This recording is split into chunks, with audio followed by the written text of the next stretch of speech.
It's common knowledge that Pakistan has harsh blasphemy laws, but attacks on minorities and lynchings have become a cause of concern in Pakistan.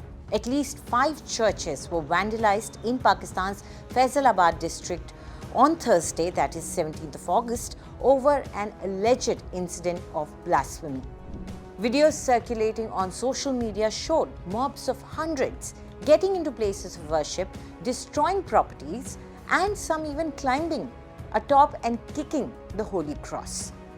What was worse was that Muslim clerics were seen inciting the mob to ransack the churches if the police failed to act fast and decisively against the alleged blasphemy.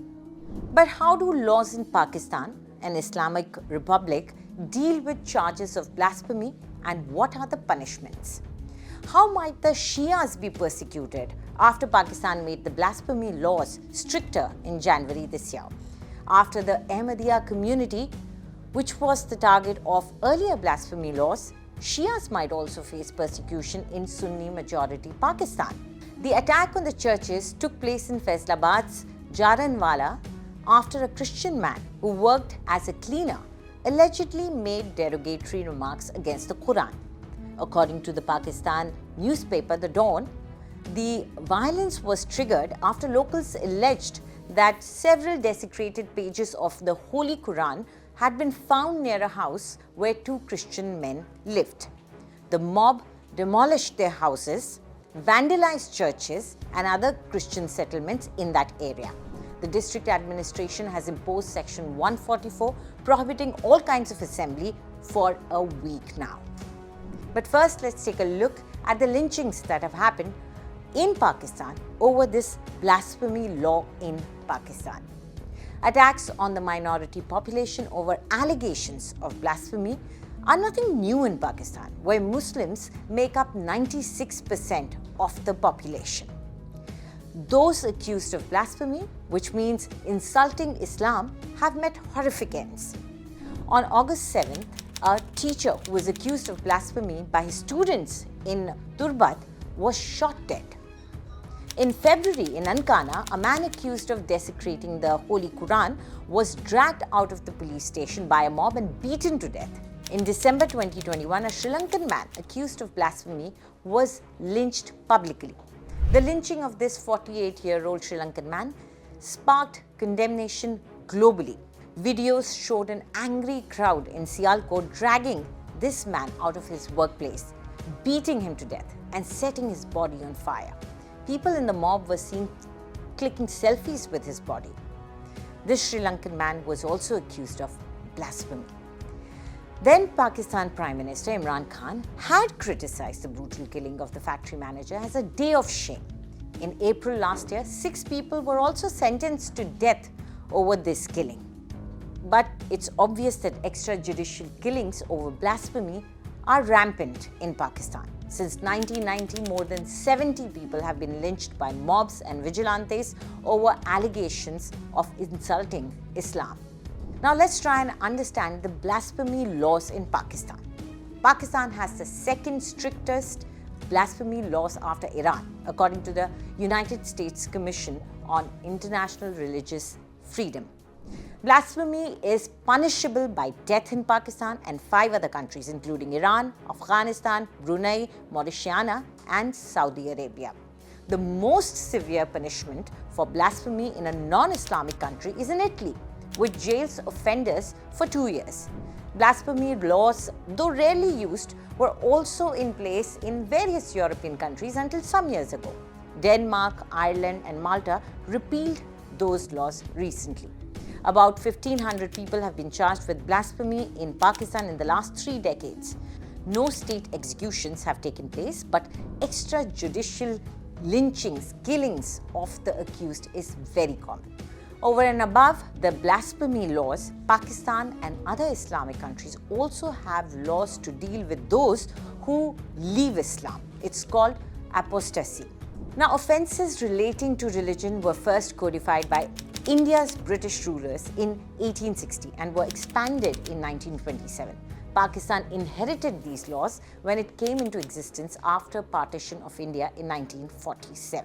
It was the military dictator General Muhammad Ziaul Haq who started the extreme Islamization of Pakistan.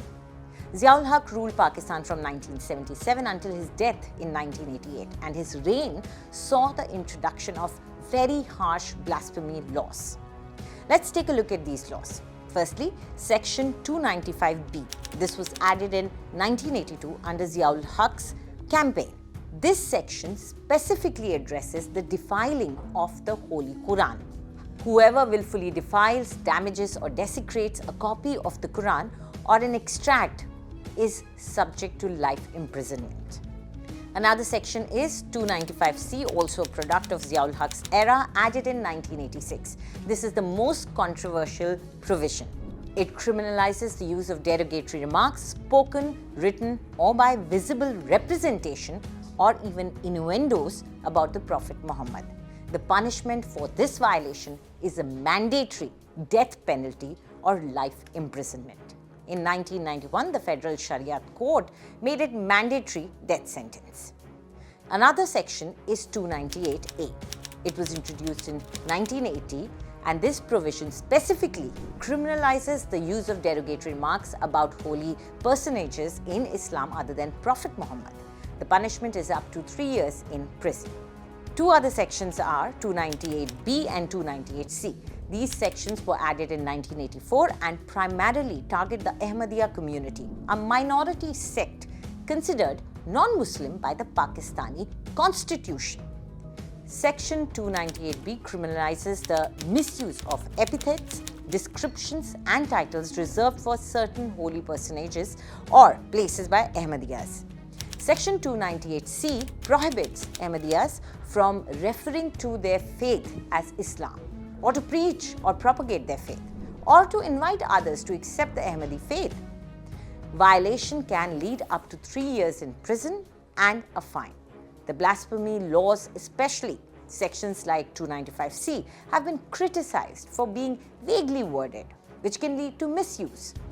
There have been numerous reports of these laws being used to settle personal scores, vendettas, target religious minorities, or just suppress dissent. Now let's see how the new blasphemy law could target Shias in Pakistan. In January this year, Pakistan further strengthened its already harsh blasphemy laws to punish anyone convicted of insulting people connected to the Prophet Muhammad. The law now makes insult to the Prophet Muhammad's companions, which could include thousands of early Muslims, punishable. The minimum punishment for those who insult the revered personalities of Islam has been raised from 3 years to 10 years, along with a fine of rupees 1 million Pakistani rupees. The maximum punishment is life in jail. It also makes the charge of blasphemy a non-bailable offence. Human rights activists are concerned that the expanded laws could target minorities, particularly Shia Muslims, who are critical of many early Muslims. The Pakistani Human Rights Commission said that given Pakistan's troubled record of the misuse of such laws, these amendments are likely to be weaponized disproportionately against religious minorities and sects, resulting in false FIRs, harassment and persecution. The human rights body said that the increasing penalty for alleged blasphemy would aggravate misuse of the law to settle personal vendetta. It is also feared that it will increase mob lynching of those accused of blasphemy. Now, these fears have come true.